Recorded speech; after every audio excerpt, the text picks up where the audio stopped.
මං හිතාගෙන හිටියේ 70 කෙනෙකුට මේ පොඩ්ඩක්වත් ඔයගලන්ට කරගන්න බැරි වෙයි කියලා. නමුත් ඔයගලන්ගේ තියෙන දක්ෂකම මං හිතා ගන්නත් අමාරුයි.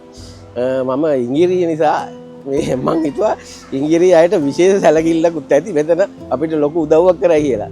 බලාගෙන ගියන ඔක්කොමටම එකම සැලකිලි, එකම විදිය හැමෝටම පොඩි අඩුවක්වත් නැතුව හැමදාම උදේට අපිට හිතෙනවා අද නම් හරි අමාරුයි. අවස් වෙනකොට අපිට හිතා ගන්න බැරි විදියට මේක ලස්සනට වැඩේ වෙනවා. දැන් නම් ඉතින් හරි දුකයි. දැන් අන්තිම දවසට හිට වෙන්න එනවනේ. ඉතින් මම නම් හිතුවේ දැන් අවුරුදු 18ක 20ක දෙන්න කියලා අපි දෙන්න මේ මෙහෙට ආවම.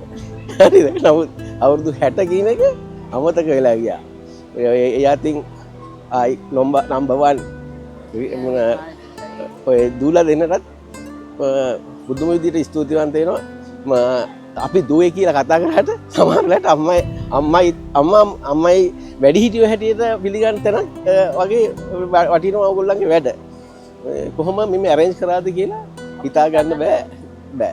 ආයි ලංකාවේ මේක